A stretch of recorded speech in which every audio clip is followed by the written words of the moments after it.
성도 여러분 안녕하십니까? 2024년 4월 6일 토요 새벽 말씀 함께 나누겠습니다. 함께 나누실 하나님 말씀은 신명기 22장 13절에서 30절까지입니다. 본문은 혼인의 순결과 성범죄에 대한 처벌 규정이 기록되어 있습니다. 본문을 통해서 하나님의 마음으로 가정을 지키고 영적, 육적 순결함을 지켜야 함에 대해서 묵상하겠습니다. 첫째 묵상할 내용은 하나님의 마음으로 가정의 행복을 지켜야 한다는 것입니다. 본문 13절 14절에 보시면 누구든지 아내를 맞이하여 그에게 들어간 후에 그를 미워하여 비방거리를 만들어 그에게 누명을 씌워 이르되 내가 이 여자를 맞이하였더니 그와 동침할 때에 그가 처녀임을 보지 못하였노라 하면 이라고 하였습니다. 여기 보시면 아내를 맞이했다가 그 아내에게 누명을 씌워 비방하게 되는 상황에 대해서 말하고 있습니다. 이런 상황은 얼마나 가슴 아픈 것입니까? 어떤 사람과 결혼할 때는 오직 저 한 사람만을 사랑했겠노라고 순전한 마음을 가졌을 것입니다. 그런데 이제는 죽이고 싶을 정도로 미워하게 되었습니다. 어쩌다 이렇게 되었습니까? 인간의 감정은 얼마나 갈대와 같습니까? 내 생명을 바쳐서라도 사랑했던 사람을 이제는 죽이고 싶다니요. 이것은 욕심의 문제입니다.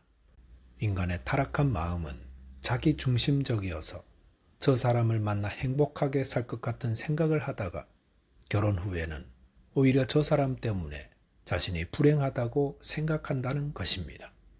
이런 내용을 가지고 농담도 하는 것을 보면 그것은 당연한 것이다. 이렇게 생각할 수도 있지만 하나님이 만드신 결혼의 제도는 결코 그런 것이 아닙니다. 원래 하나님은 아담만 창조하셨습니다. 그런데 왜 하나님이 아담을 먼저 창조하시고 후에 하와를 창조하신 것일까요? 창세기를 묵상해 보니 그것은 아담으로 외로움을 알게 하시고 배우자가 왜 중요한지를 절실히 알게 하기 위함이 아니었나 생각합니다. 모든 동물들이 다 짝이 있는데 아담만 없었습니다. 그러니 아담은 얼마나 외로웠겠습니까? 제 아무리 애완 동물들이 있어도 그들이 사람의 외로움을 만져줄 수는 없는 겁니다. 그러므로 인간이 독자하는 것이 좋지 못함을 절실히 깨닫게 한 후에 하와를 창조하심으로 배우자의 소중함을 알게 하기 위함이었다 할 수 있습니다. 하나님의 섭리는 남녀가 서로 의지하며 외로움을 이기고 사는 것입니다. 그렇기 때문에 아담이 하와를 처음 보았을 때 내 뼈 중의 뼈요 내 살 중의 살이라고 노래하며 반가워했었습니다. 서로 사랑하며 하나님이 주신 행복을 누리며 살려면 어떻게 해야 합니까? 욕심을 버리고 자족할 수 있어야 합니다. 욕심은 더 가지려는 마음입니다. 하나님이 내게 주신 배우자는 천사가 아닙니다. 허물과 부족함을 가진 사람입니다. 그러므로 함께 살다 보면 단점도 나타나고 부족함도 나타나기 마련입니다. 잘못하는 것도 있고 때로는 실망시키는 일도 있습니다. 그럴 때에 배우자를 생각하지 말고 나 자신을 돌아봐야 할 것입니다. 남편과 아내가 내게 주신 배우자를 통해 더 많은 것을 가지려 하면 죽이고 싶을 정도로 미워지는 겁니다. 많은 분들이 자신의 배우자가 자기 기대를 채워주기를 바랍니다. 하지만 그런 자기 중심적인 생각이 가정을 어려워지게 만듭니다. 그것은 배우자뿐 아니라 자녀들에게도 마찬가지입니다. 자녀가 내 기대만큼 해주지 않는다고 자녀와의 관계가 엉망이 되는 분들도 계시지 않습니까? 미국의 어떤 학교에서 총기 사고로 다수의 학생들이 희생되었던 적이 있었습니다. 그럴 때 어머니가 집에 돌아와 아이들을 꼭 안아주었다고 했습니다. 평소에 말 안 듣고 속썩이던 자녀였는데 그날만은 살아만 있어도 고맙다는 생각이 들었다는 것입니다. 하나님이 가정을 주신 것은 내 뜻, 내 기대를 채우기 위함이 아닙니다. 내 기대를 내려놓고 하나님을 생각하시기 바랍니다. 저 사람을 만나 함께 살게 하신 것은 하나님이신데 하나님의 뜻이 무엇일까? 왜 저 사람을 내게 주셨을까를 생각하며 감사함으로 작은 천국을 만드시기 바라겠습니다. 둘째로 묵상할 내용은 영적, 육적 순결을 지켜야 한다는 것입니다. 본문 23절에 보시면 처녀인 여자가 남자와 약혼한 후에 어떤 남자가 그를 성읍 중에서 만나 동침하면 이라고 하였습니다. 여기 보시면 한 남자가 약혼한 처녀인 한 여자를 성읍 중에서 만나 동침한 상황을 가정해서 말씀하고 있습니다. 고대 이스라엘 사회에서 약혼했다는 것은 결혼한 것과 마찬가지입니다. 그렇기 때문에 본문 24절에서도 그 이웃의 아내라고 말했습니다. 그런데 약혼한 처녀 여자가 어떤 남자와 성읍 안에서 만나 동침했습니다. 그럴 경우 본문 24절에 보시면 둘 다 죽이라 했습니다. 왜 그렇습니까? 고대 성읍들은 인구 밀도가 매우 높아 옆집에서 옆집의 소리를 들을 수 있습니다. 옆집에서 살려달라고 고함치면 앞뒤 옆에 있는 이웃에서 그 소리를 듣고 누군가 달려와 도와줄 것입니다. 아니 그 소리를 듣고 겁탈하려는 남자가 먼저 도망쳐 버릴 것입니다. 그런데 소리를 지르지 않았다는 것은 침묵으로 동의하여 서로 합의하에 이루어진 성관계였다 할 수 있습니다. 본문 24절에 보시면 그 남자는 그 이웃의 아내를 욕보였기 때문에 죽임을 당해야 했고 그 여자는 순결을 중요하게 생각하지 않고 쾌락을 즐김으로 약혼한 남자와 그 가족을 모욕했기 때문에 그 두 사람 모두 죽이라 했습니다. 근데 여기서 주의해서 볼 것은 성경은 성적인 죄를 매우 심각하게 보고 있다는 것입니다.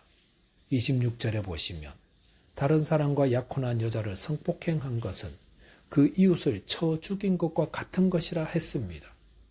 오늘날 성폭행을 당해 고통받는 사람들의 심정을 저희는 얼마나 헤아리고 있습니까? 어떤 여자분이 젊을 때 남편분에게 성폭행을 당하고 결혼을 했는데 시간이 지나도 그 기억이 사라지지 않는다 했습니다. 조금만 힘들면 그 기억이 가장 먼저 떠올라 괴롭다고 하셨습니다. 남편이 자신을 사랑하는 줄 아는데도 그때의 기억이 자신을 너무도 비참하게 만들어 일생을 고통받으셨습니다. 누군가를 사랑한다면 절대로 성폭행해서는 안 됩니다. 아니 그 누구에게도 그런 일을 하려고 상상도 해서는 안 됩니다. 성폭행은 한 가정을 파괴하는 것이요 한 개인의 삶을 파괴하는 사악한 일입니다. 오늘날도 이런 일로 고통받다가 스스로 목숨을 끊는 분들이 참으로 많습니다. 그러므로 성경은 이런 자를 죽여 너희 가운데서 악을 제하라 하셨습니다. 가정이 바르게 세워지려면 순결해야 합니다. 서로에 대한 신뢰와 순결, 이것이 있어야 가정은 바르게 세워집니다.